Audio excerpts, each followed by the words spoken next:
Estimados televidentes, ya estamos en la entrevista de la semana y en esta ocasión nos place recibir a un compañero de lucha en el posicionamiento y crecimiento de nuestra agropecuaria nacional. Con nosotros está José Rosa, presidente del Clúster de Aguacate. Bienvenido, José, y para entrar en contexto del tema que vamos a tocar en este diálogo, vamos a decir, informativo, explícanos la estructura actual del cultivo del aguacate a nivel nacional y cómo está, básicamente, estimado tarea, cuántas hay tareas sembradas, si se puede saber si hay un dato preciso. Y así el volumen de producción que hay, la cantidad de productores. Explícanos un poquito esos detalles para...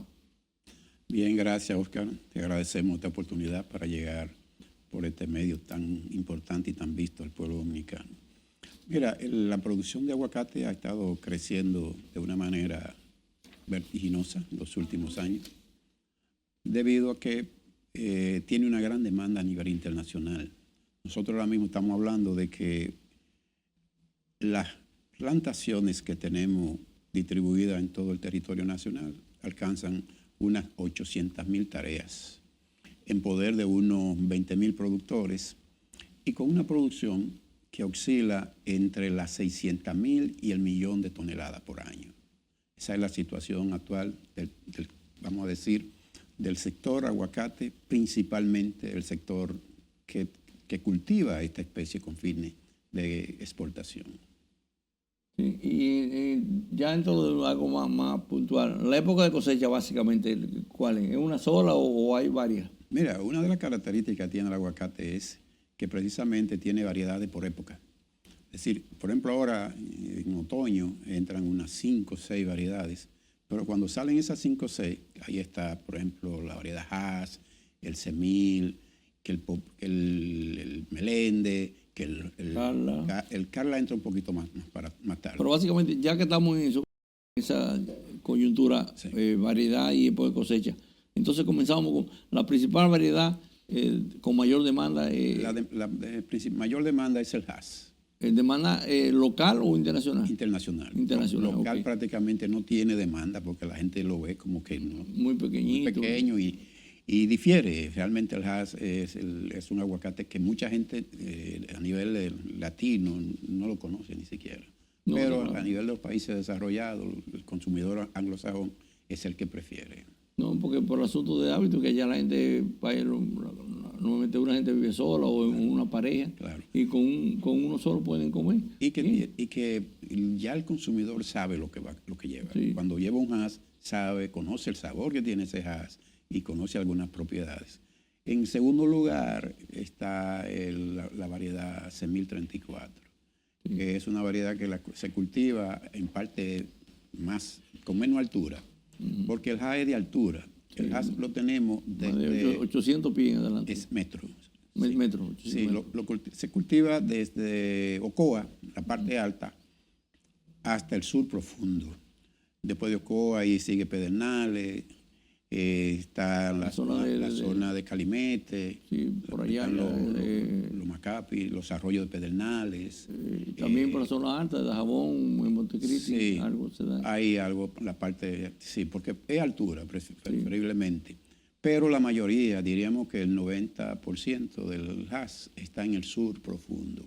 Y la cordillera central, que cuando entra en la parte de Haití, que sigue ahí. Correcto. Todas esas lomas que hay ahí. Perfecto. Entonces luego el Semil ya es más versátil, se puede producir desde el nivel del mar hasta unos 600 metros de altura y lo tenemos prácticamente en toda la zona productora del país. En tercer lugar está el Carla, que también es una variedad propia del sur, mayoritariamente se cultiva en Ocoa, Padre La Casa y luego algo en San Juan, Barahona.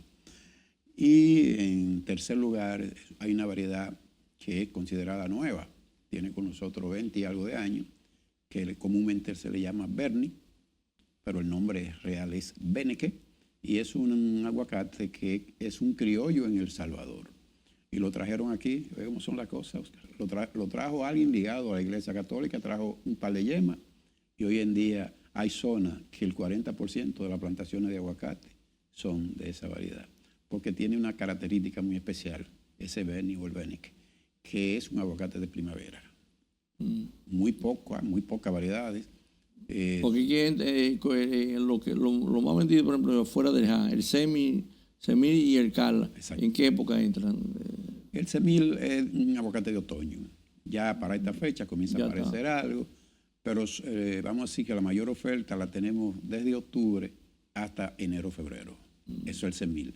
Ahí entonces entra el Carla. Y el Carla dura hasta más, en algunos lugares se mete hasta mayo. Pero mayoritariamente estamos hablando que es de febrero a abril. Y ahí simultáneamente entra el Berni en abril, que es lo que le digo, que es un aguacate de primavera, y se prolonga hasta agosto aproximadamente. Desde abril. Ese es el morado que uno ve. Morado grande, que ya la gente ya lo conoce en la calle. Sí. Y que en principio tenía un sabor muy desabrido, un color pálido, no gustaba mucho, pero se ha ido poco a poco aclimatando y ya tiene un sabor a aguacate casi al semil y un color medio amarillo, que eso es una de las propiedades que la gente le busca al aguacate. Yo he visto ya consumiendo yo como consumidor natural directo, que a veces el aguacate cuando tú lo partes, pues ya está maduro, como que dentro tiene como una zona como deteriorada, como con mancha amarilla, como de necrosamiento, aunque afuera no se le ve nada. ¿A qué se debe eso? Está vinculado a varios factores. En algunos casos se debe a que lo cosechan muy tarde. Es decir, se pasa exacto. Sabe que la fruta, el hueso, la semilla, como le llamamos, llega un momento que se germina. Sí. Y se germina desde que alcanzó el llenado fisiológico normal, esté la fruta en la mata o esté cosechada o esté ella fuera de la fruta, se germina. Entonces, cuando empieza esa germinación, empieza el deterioro de la pulpa. Y ese es uno de los problemas que tenemos cuando hay algún... Como unos punticos marrones, negros que se le dañan casi siempre en los dos extremos. Eso provoca entonces que cuando lo exportamos con esas características, el mercado internacional lo rechaza. Los inspectores te agarran y te toman una muestra, abren la fruta, y aunque la fruta esté verde, si encuentran que comenzó ya a germinar, encuentran raíces, ahí mismo ese envío entero te lo devuelven. Porque como es natural, hace daño al consumidor cuando tiene esas propiedades. Entonces son de las cosas que nosotros entendemos que hay que cuidar, porque casi siempre eso sucede cuando el productor, esperando precio, deja la fruta pasar. Porque ustedes, ¿cómo ustedes manejan el punto exacto de cosecha? Lo correcto es determinar el porcentaje de materia seca, que hay diferentes métodos, pero un método sencillo es con un equipo, un microondas. Agarra una fruta y la pesa y dice tiene 2 libras, por ejemplo. La mete al microondas y cuando pesa de nuevo lo que quedó, te dice que te quedó en media libra. Entonces tenía 3/4 partes de humedad. Entonces el contenido de materia seca de esa fruta es un 25% y un 75% era agua. Entonces hasta así se puede calcular. Hay países que si no se hace esa prueba a nivel de campo, no permiten salir la fruta, porque es la garantía para el consumidor de que ese producto cuando llegue a la mesa de los consumidores madure bien y que no tenga el porcentaje por debajo y tampoco por encima, porque ambos extremos hace daño al consumidor. Por ejemplo, si está por debajo, por ejemplo, el semil con un 16% ya es aceptado, el Hass un poquito más, alrededor de un 20%. Ya es aceptado porque madura la fruta y conserva sus propiedades organolépticas. Si cuando ya el semil pasa del 32, entonces ya ahí empieza a germinarse. Ya las propiedades organolépticas comienzan a cambiar. Sí. Yo recuerdo en los proyectos de plataforma que manejamos, en que tú estuviste con nosotros en la primera experiencia, 2005, 2006, que la normativa que había para el traslado, recuerdo que era que decían los importadores allá en Europa que tenía que ser que el barco saliendo de aquí no durara más de 12 días, 10, 12 días máximo, para que entre lo que llegaba se daba el desalinización y puesta en la góndola y se madurara, no se dañara. Eso es correcto. Y de ahí que la variedad de cáscara verde, como le llamamos, tienen limitantes para entrar a cierto mercado por la distancia. Sí. Para Estados Unidos, la entrada por el puerto los puertos en Miami, o el mismo de Nueva York, o de la zona este, se puede, ¿no? Son una semana aproximadamente el tiempo. Ahora, cuando mandamos para Europa, que ya te dura 14, 16 días, ahí si la fruta está muy llena, corre el riesgo de madurar. Entonces eso conlleva colocarle a los furgones una serie de componentes que ayudan a recoger el etileno de la fruta cuando se está madurando, y eso permite que la pueda llegar en 1 o 2 semanas y que permite el tiempo de anaquel y de llegar a lo que serían las góndolas y poderla colocar. Puede durar 2 o 3 días en góndolas sin pérdida para el supermercado. Así es. Entonces, a la misma línea que ya estamos tratando de lo internacional, ¿qué posicionamiento ocupamos nosotros a nivel internacional? Mira, como productores, nosotros hay años que logramos colocarnos en segundo lugar después de México. Hay años que quedamos detrás de Colombia, pero los 3 primeros lugares, México se mantiene en el primer lugar, porque México cosecha sobre los 2 millones de toneladas al año. Hay veces que llega a los 3 millones. Colombia ha crecido de una manera rápida, ha venido creciendo bastante rápido, y por el tamaño del país se lo ha permitido, y política también pública que le han dado el empuje. Pero sí, a nivel de producción estamos por el segundo o tercer lugar. Hay años que veníamos en segundo lugar sin problema, pero con el crecimiento de Colombia hay años que nos ha rebasado. La producción nuestra en toneladas. Por toneladas andamos por las de 600,000 al millón, porque eso varía. Hay años que hay mejor producción que otras. Pero Colombia está rondando ya el 1,000,000 de toneladas anual. Entonces, eso te planteaba de que nosotros lo podemos mejorar, porque aunque estamos en esa posición a nivel de producción, no es así como exportadores. Como exportadores nos han ido desplazando, y por ejemplo Perú está por encima de nosotros, el mismo Colombia está por encima de nosotros. Entonces estamos ya alrededor de una posición 8 o 10 dentro del ranking de países exportadores.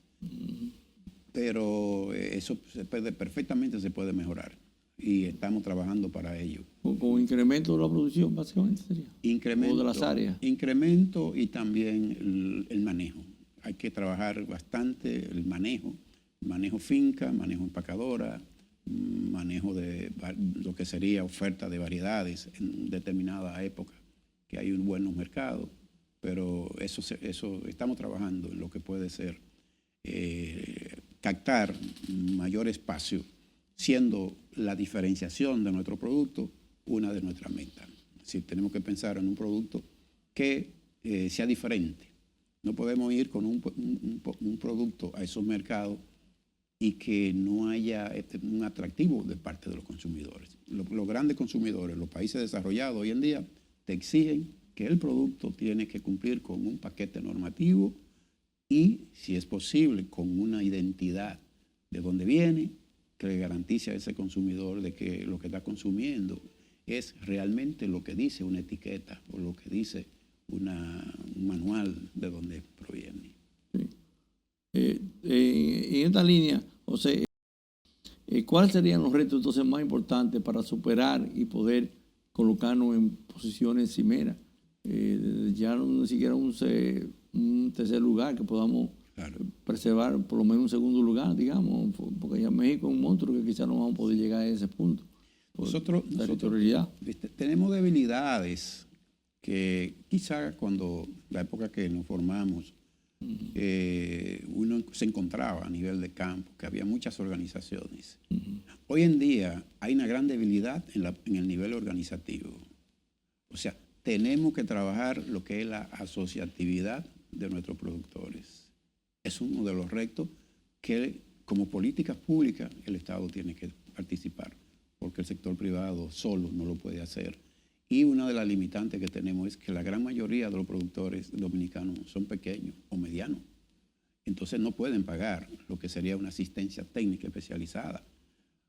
De ahí que si logramos que el Estado intervenga, o que realmente haga un trabajo como como amerita desde el punto de vista organizativo, en cooperativa, en asociaciones, en núcleo. Que no pueden ya pensar de que con 30 tareas van a poder No puede. ser un productor. Porque es muy parecido al caso del magisterio. Un maestro no puede ir casa por casa a enseñar a los estudiantes. No. A esta hora están los maestros en las aulas con un grupo de estudiantes, con una logística, en algunos casos mínima, pero están ahí sus estudiantes. Eso mismo pasa con los trabajos de extensión. El técnico no puede trabajar de manera particular, cada uno de manera individual. Si están asociados, bueno, pues ponen un día de la semana y allá se le lleva, se le dan las charlas, las capacitaciones, se le dan los días de campo. Y eso ayuda bastante. Ese es un tema. Otro tema que tenemos como reto es que los mercados están muy exigentes y nosotros no estamos solos. Ya le he dicho, México ahí le produce unos volúmenes enormes y otros países, principalmente de Sudamérica y Centroamérica. Entonces, si no estamos solos, significa que el consumidor tiene la oportunidad de discernir a quién le compro, de dónde venga. Lo que más le convenga, lo más le gusta. Entonces, la gran mayoría de esos países que son productores, que algunos comenzaron más o menos con la época que nosotros arrancamos, tienen a nivel de campo unas especializaciones de productos donde cumplen con el paquete normativo que está exigiendo los consumidores y las grandes cadenas. Las grandes cadenas de supermercados en Estados Unidos, en Europa, no te compran un producto que no le garantice que haya tenido un manejo determinado, que unos residuos de plaguicidas hayan sido controlados, que un producto que no está permitido que no haya sido usado, que se le hayan hecho unas aplicaciones en unos momentos que luego cuando se haga la cosecha no esté presente ese químico, o que no hayan unos microbios que de una forma u otra hayan estado en contacto con ese producto. De ahí es que uno de los retos más importantes después de la asociatividad está el de que esos productores implementen los programas de buenas prácticas agrícolas a nivel de sus parcelas. Y ellos no lo pueden hacer solos. No. Fíjate cómo va la cosa. Si te asocias, luego certificar tu parcela es mucho más, no vamos a decir que es fácil, pero es menos complicado. No. Porque las certificaciones tienen dos categorías. Hay una que tú la puedes hacer de manera individual, pero un productor pequeño no lo puede hacer. No. Ahora, existe la segunda categoría, que es la opción 2, que es certificarse de manera colectiva. Y es donde entran los pequeños y medianos. Cuando tú estás trabajando colectivamente un grupo de productores, ellos van a hacer una inversión, pero es mínima. ¿Por qué? Porque hay unos componentes que son comunes, hay una auditoría que es común, hay unos análisis que en parte son comunes. Y entonces los costos, la inversión que va a hacer, se puede reducir hasta a un 20%. Es decir, si solo va a gastar 300,000 pesos de manera colectiva, podría pagar 50 y hasta menos de 50,000 pesos. Eso tenemos que trabajarlo, es una necesidad, es urgente, porque es que los mercados importantes no te compran el producto si no va acompañado de esas normas de calidad. Y entonces tenemos una gran limitante que nuestros técnicos, principalmente los que están en el sector oficial, hay muchos técnicos ya que por la edad que tienen en servicio y también por la propiedad física de ellos, no están dominando este mundo de las buenas prácticas. Sí, un esquema nuevo que se ha creado en los últimos 30 años. Entonces, nosotros proponemos que tiene que haber un programa nacional de formación, no de curso, no, sino de formación de técnicos en buenas prácticas agrícolas, de tal manera que cada regional tenga una representación de técnicos que tengan el dominio de la buena práctica y que sean multiplicadores. Y el planteamiento que nosotros hacemos como clúster es que se cree una plantilla inicial donde el Estado forme esos, vamos a suponer a cada regional le forme tres técnicos formados, como si fuera un diplomado, a un nivel de un diplomado, y que luego esas regionales reciban sus técnicos ya formados en buena práctica, tanto agrícola como de manufactura, y que ellos sean multiplicadores. Hacia los demás técnicos primero. Exacto. Después bajan allá y con la coordinación del Departamento de Inocuidad Agroalimentaria, entonces impartirle a todos los técnicos por regionales, por zona, por su zona, por área, y que todos hablemos el mismo idioma. Que, eso, claro, que sin importarle el tiempo que él tenga en servicio ni la edad, pueda tener el dominio de la buena práctica. Y si son técnicos nuevos, pues mucho más. Sí. Eso nos va a poner a nosotros, y en un asunto de meses, nos pone a hablar el mismo idioma, y ya esos técnicos cuando bajan a sus respectivas áreas, perfectamente le pueden hablar a los productores de esos temas, comenzar a trabajarlo, y luego, ya cuando esos productores tengan avance en lo que son sus parcelas, entran el Departamento de Inocuidad o las diferentes empresas de índole formativa en lo que son estos temas de buena práctica, pero ya están avanzados, ¿no? Y el productor no se deja solo. Ese es un componente que nosotros entendemos que hay que trabajarlo urgentemente, porque de lo contrario, gran parte de los mercados que tenemos hoy en día que nos pertenecen, los podemos perder por debilidad en lo que sería el tema de la calidad y la inocuidad de esos productos. Sí, o sea, hay un tema muy importante que no podemos dejar de abordar,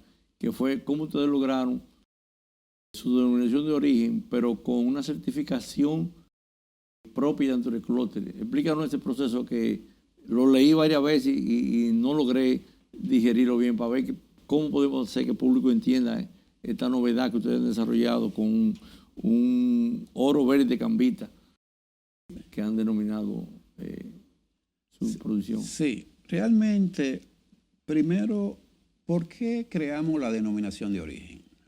Bueno, sucede que el aguacate que semil, 15, 20 años atrás, la oferta, cuando ese aguacate era colocado en los mercados, la Florida estaba afuera ya. Ya la Florida no tenía. Y por consiguiente, nosotros llegábamos a Estados Unidos y estaba el mercado vacío. Estamos hablando de los años 2000, por ahí. Estaba el mercado vacío y el semil alcanzaba unos precios astronómicos, unos precios excelentes a nivel de Estados Unidos y los otros mercados. Se enviaba a Puerto Rico. ¿Qué pasó? El Carla, que se ubicaba de marzo en adelante, fue retrocediendo. En lugar de comenzar en marzo, fue bajando y llegó allá los compradores y los exportadores lo estaban comercializando desde febrero. Al ser un producto fresco y de muy buena calidad, le fue quitando espacio al semil. Luego bajó hasta enero y hoy en día tú encuentras que el Carla lo empiezan a comercializar desde enero. Entonces, eso nos fue provocando a nosotros también echar el semil hacia atrás. Las variedades de la Florida llegaban hasta diciembre. Entonces, empezó a coincidir el semil de nosotros con las variedades verdes de la Florida y el precio empezó a deprimirse y a tener problemas con los productores de la Florida porque le estábamos ocupando un espacio que antes lo tenían ellos libre. Somos muy celosos con eso. Exacto. Y siguió retrocediendo. Y hoy en día, ahora en septiembre, que estamos en septiembre, ya hay semil para colocar en los mercados. No en el Estados Unidos, porque Estados Unidos tiene un calendario que no nos permite entrar con él antes del 15 de octubre. Porque es importante que el público sepa que allá los estados defienden a los productores de una forma que si ellos levantan una demanda por un caso como este, automáticamente ni siquiera tiene que haber Poder Ejecutivo Central, sino que el mismo gobernador del estado da una, junto con la IFI y la USDA, una orden y prohíben. Exacto. Entonces, esa situación que fue, hemos ido bajando así en el calendario, eso nos fue provocando pérdida de valor del producto. Fue bajando el precio, y llegó un momento que el precio no era atractivo. Ese es uno. Pero hay otra situación con el propio semil, y era que los distribuidores allá y las grandes cadenas le decían a los exportadores, tráeme el semil de cambita, porque el de cambita tiene una propiedad organoléptica diferente, tiene un sabor diferente, que se la impregna en los suelos, la propiedad que tiene el suelo, el clima, en fin, es diferente el de allá. Entonces, bueno, pues si tenemos un aguacate que es diferente y los exportadores y los distribuidores lo prefieren, vamos a diferenciarlo con una denominación de origen. Eso estamos hablando de hace 10 años que la registramos. Ahora, cuando hacemos el trabajo y registramos nuestra denominación en ONAPI y queremos vender el producto a los mercados que comúnmente no compran, Estados Unidos y Europa, dicen, no, yo no te puedo comprar un producto porque tú me digas que es denominación. Tienes que comprobarme que es denominación. Y para ello, cuando hicimos la indagatoria, nos dimos cuenta que teníamos que crear un organismo de certificación de producto y acreditarlo. Esa es la parte dura para nosotros, porque acreditar aquí con frecuencia el organismo que regula las acreditaciones, que es ODA, el organismo dominicano de la acreditación, venía acreditando ensayos, procesos, pero una instancia para que certifique dentro de una norma determinada no existía acreditada en el país. Entonces, nosotros empezamos ese programa para acreditar ese organismo en el año 2019 con unos recursos que aportó la Comunidad Europea a través del Ministerio de Industria, Comercio y MIPYME, donde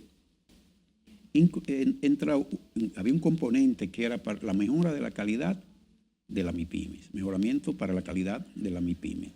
Y en este caso, MIPYME vinculada al sector agropecuario. Nosotros entramos a ese programa y realmente duramos alrededor desde el 2019 hasta el 2022 trabajándolo. Y le garantizo de que ha sido uno de los programas más importantes que se han desarrollado aquí en el país.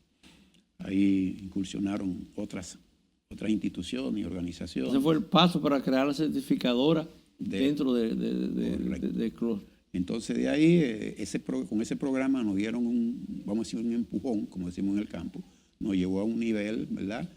Pero no fue suficiente.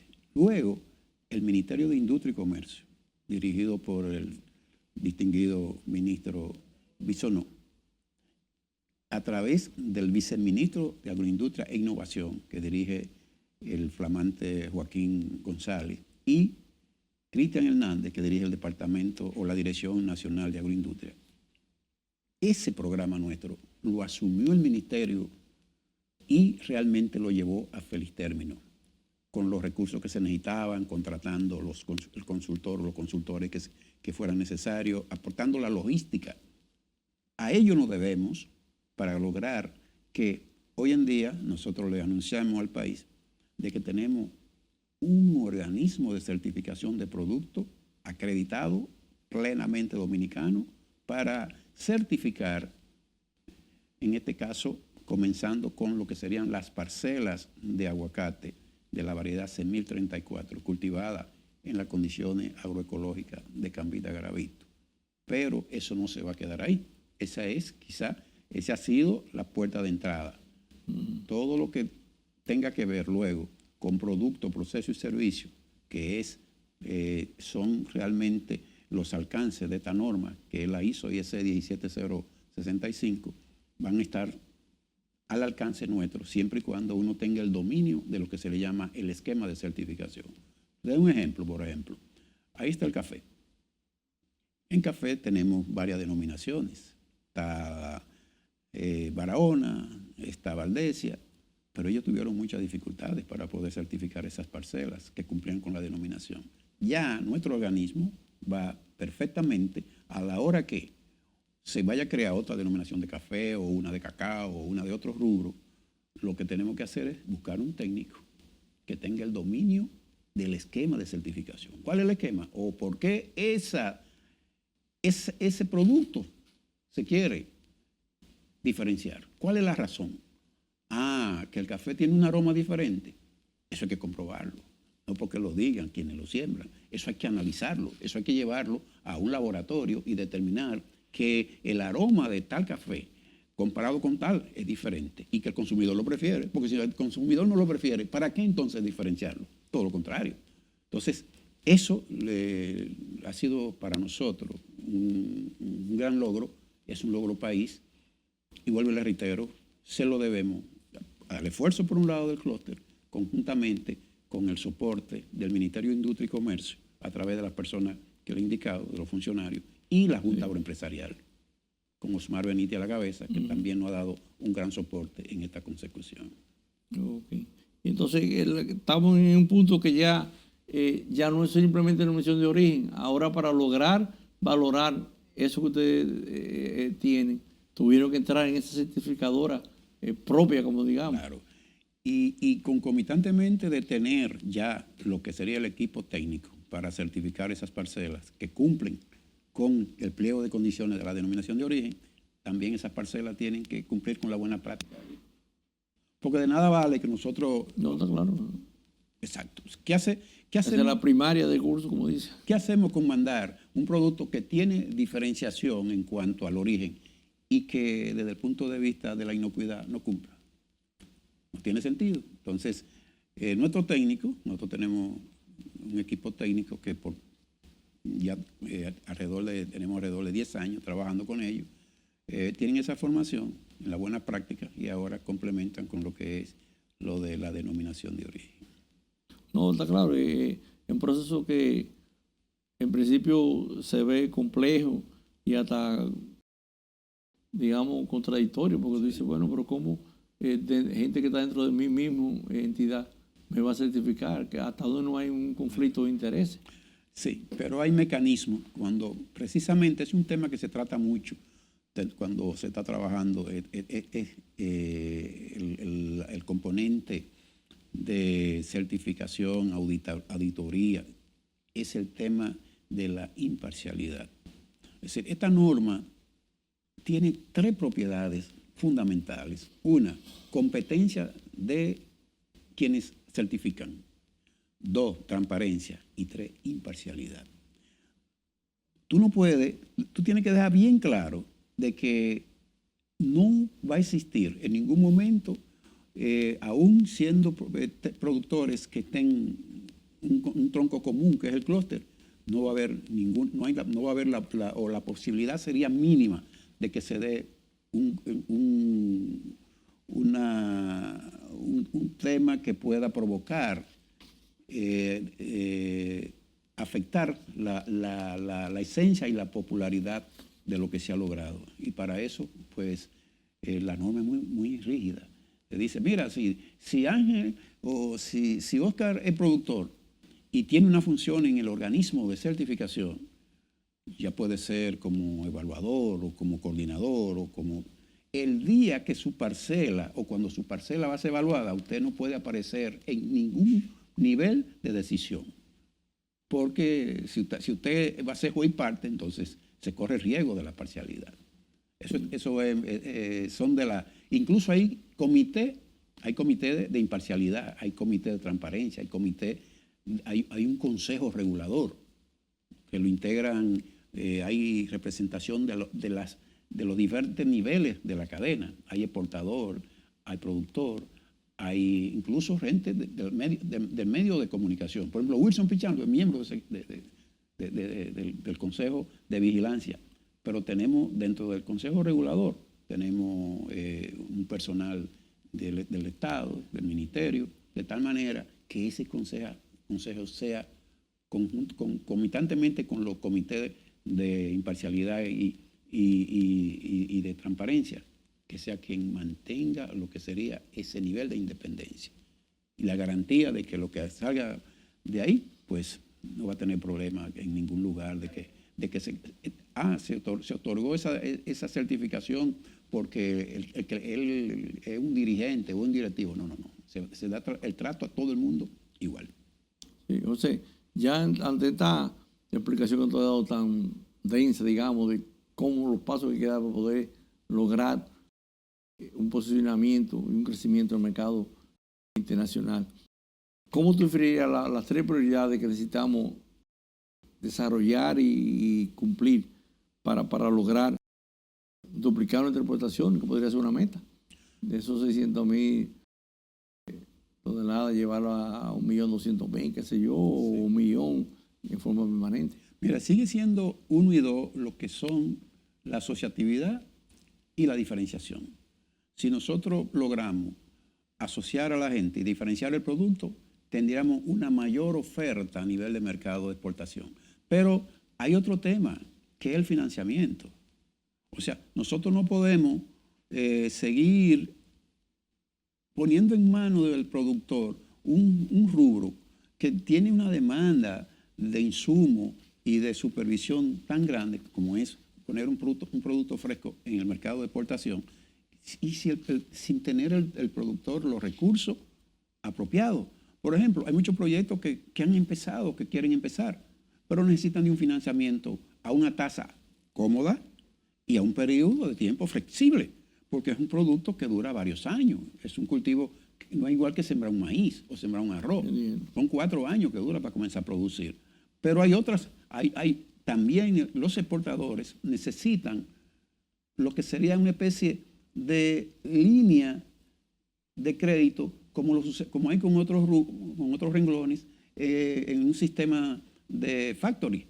¿Por qué? Porque los exportadores hoy en día, cuando en una semana de repente gastan 10 millones de pesos comprándole a los productores, y si dura un mes comprando y el que está allá no le está pagando, llega un momento que se descapitaliza y al final nos afecta a nosotros los productores. Entonces entendemos que el Estado, a través de la banca, preferiblemente el Banco Agrícola, pues perfectamente puede poner a disposición de ese sector unos recursos a una tasa cómoda y que el exportador le pueda pagar a los productores mediante un sistema de factura. El productor va con su factura al banco, el banco le abre una línea de crédito a ese exportador, lo evalúa primero a ver si cumple y entonces así mejora todo, porque realmente el exportador le pagaría a tiempo al productor y el productor puede manejar sus parcelas. Parecido como se usa en el arroz. Exactamente, y que lo están haciendo también con otros rubros, el banano y el guineo.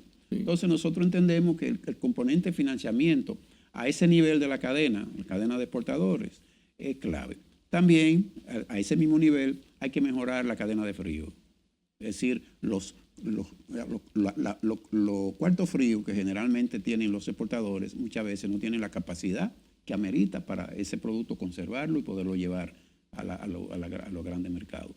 Y hay situaciones también donde el exportador tiene que introducir lo que son las máquinas electrónicas para la clasificación. Es decir, ya no podemos seguir exportando donde los jóvenes que participan, los operarios, ellos son intuitivamente AET de tal calibre. No, eso tiene que ser pesado y tiene que ser un equipo electrónico. Un lector de rayos que va pasando y detecta Esa es una, pero también la pesada. Tu programa, tu equipo, y te van a salir hay una salida para el calibre tal, otra por peso. ¿Y eso por qué? Porque tú no puedes estar mandando una caja que pesa 30 libras y otra que pese 20. Si es 25 que dice que debe llevar, entonces no le ponga 2 o 3 libras de más ni tampoco de menos. Debe ser 25.2, por ahí una diferencia mínima y que al final no tengamos los inconvenientes que algunas veces el barco, pensando que lleva X tonelaje, puede llevar por encima. Incluso los muelles están multando al exportador cuando lleva en exceso, porque eso le provoca una carga excesiva. Un riesgo. Exactamente. Son básicamente nosotros tenemos como identificado esos componentes de que, visto lo que hemos indicado de los programas de formación de técnicos, los programas de que hay que certificar las parcelas, que hay que diferenciar el producto, conjuntamente con estos otros aspectos, nosotros podemos dar un salto y no duplicar, sino triplicar, porque tenemos los volúmenes. Fíjate que de esas 600,000 o 700,000 o 800,000 toneladas, lo que se está exportando es un 10%. ¿Y qué está pasando? Es que la diferencia no está cumpliendo con los requisitos de los mercados. Entonces, ahí es que tenemos que centralizarnos, en que ese porcentaje que se está quedando localmente pueda alcanzar esos mercados meta, que están ahí, Sí. y que perfectamente Es prepararnos. y nosotros estamos en una posición geográfica estelar. Somos de los que estamos más cerca de esa zona este de los Estados Unidos, que llegamos en un par de días. No, Sin y embargo, ahora, tú sales de Manzanillo a las 6 de la tarde, un barco, y amaneciendo ya están entrando a Puerto. exacto. Entonces, y Ya con en Puerto Rico 14 mismo horas. también. Entonces, esas ventajas comparativas nosotros las tenemos que aprovechar y trabajar el componente calidad, inocuidad y también el componente embalaje a nivel de las empacadoras, porque tenemos mucho. Hay una debilidad. Si yo soy exportador de aguacate y Oscar es exportador de mango, sí, es tu mango y yo mi aguacate. Y si a mí me piden mango, te digo, Oscar, dame un contenedor de mango. No, el productor de aguacate viene y compra el aguacate y arma el de mango sin conocerlo, sin conocer bien cuáles son las interioridades de ese producto. Y entonces estamos dañando el mercado. Gente que vienen de otro lado, que nunca han bregado con exportaciones de aguacate, van y lo compran y lo empacan a su manera. Y cuando llega allí dañan el porque cuando llega tienen algunas debilidades, mal manejo, y entonces los exportadores allá y los distribuidores allá, entonces lo que te dicen es, mira, ese producto no cumple. Y si está de paga 20, te lo paga 10. Pero ya, para el que viene por ahí, bien manejado, ese lo están esperando y dicen, aquí se paga aguacate a 10. Tú no me puedes decir que cuesta 20. ¿Y quién está provocando esa situación? Nosotros mismos. Hay otro problema, principalmente con el CEMIL. El mercado ahora mismo, en este mes, en Estados Unidos, está bueno porque no hay una oferta muy grande. Pero desde que no abren la puerta, el 15 de octubre, ¿sabe cuántos contenedores le metemos por semana? Ahí a la Florida, hasta 80. El mercado tiene capacidad para 40, máximo 50. Entonces, cuando tú le metes 80, el precio se deprime. Pero lo peor, deberíamos nosotros, como sector exportador, decir, vamos a aguantar hasta que ese producto salga de allá, ¿verdad? No, el comprador de allá, la cadena de allá diciéndote, no mande para que le podamos dar salida a este producto, no lo mande, no le dice, ahí van tantos contenedores. Entonces, como decimos en el campo, abarrotamos, saturamos el mercado, el precio se va al suelo y uno con el aguacate queriéndole dar salida, como usted decía ahorita, queriéndole dar salida porque ya cuando llega enero ya el Carla está ahí y el Carla nos saca a nosotros del mercado. Entonces, eso nos ha afectado bastante y esa es otra de las razones por las cuales nosotros hemos querido diferenciarnos y poder mandar nuestro producto a otro mercado o al mismo Estados Unidos, pero a unos nichos que quieren algo diferente. Y por eso la importancia de que los productores, el que tenga un producto que es de calidad, lo diferencie. Cuesta, evidentemente, pero al final vale la pena porque tú vas a tener un nicho exclusivo para ti. Ya nosotros tenemos cadenas que nos están diciendo cuándo ustedes pueden vendernos ese producto. Sí. Y eso... José, el tiempo... yo sé que estamos pasados ya, pero en 2 minutos, óyeme, trátame el tema que siempre se ha estado ventilando en el país ya en los últimos meses, la agroutilización. ¿Cómo podríamos sacarle provecho en este escenario? Sí, realmente ese otro componente que hay que incursionar y precisamente la gente del ministerio están interesados en eso, han dado muestras fehacientes. Hay que procesar, pues hay productos principalmente, el que se produce la zona fronteriza, que se pierde mucho aguacate de segunda por falta de colocar. Entonces, el procesado, sea para aceite, sea como guacamole, sea como producto para la estética, tiene una buena salida, un buen mercado, con una limitante, hay que reconocerla. Para aceite es el aguacate que no sirve.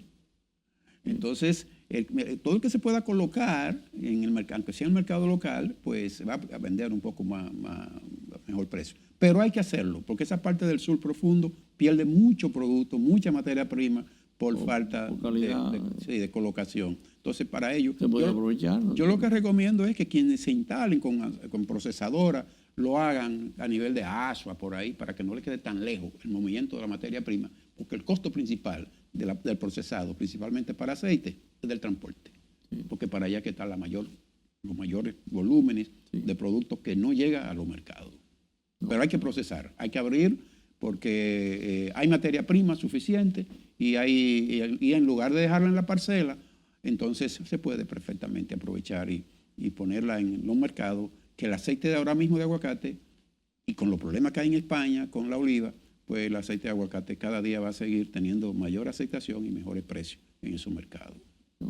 José, muchos temas que tratar, muchas informaciones que hemos llevado al público, pero tenemos que seguir en agenda para más adelante volver a desarrollar temas y darle seguimiento a esta iniciativa y estos pasos que ya han logrado por persistencia y tenacidad.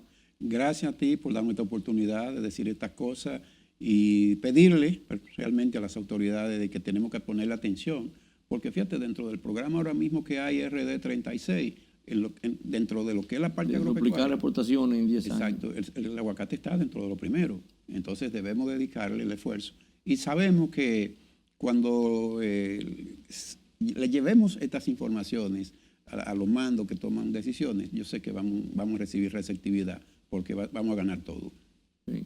Muchas gracias, José. Y gracias a ti por darnos esta oportunidad de poderle llegar Los a la espacios población. están abiertos para ustedes cuando lo necesiten. Muchísimas gracias, Oscar. Sí. Amigos, con esta profunda entrevista concluimos el programa. Muchas gracias por su atención. Le esperamos el próximo sábado a esta misma hora. También domingos a las 8 de la mañana.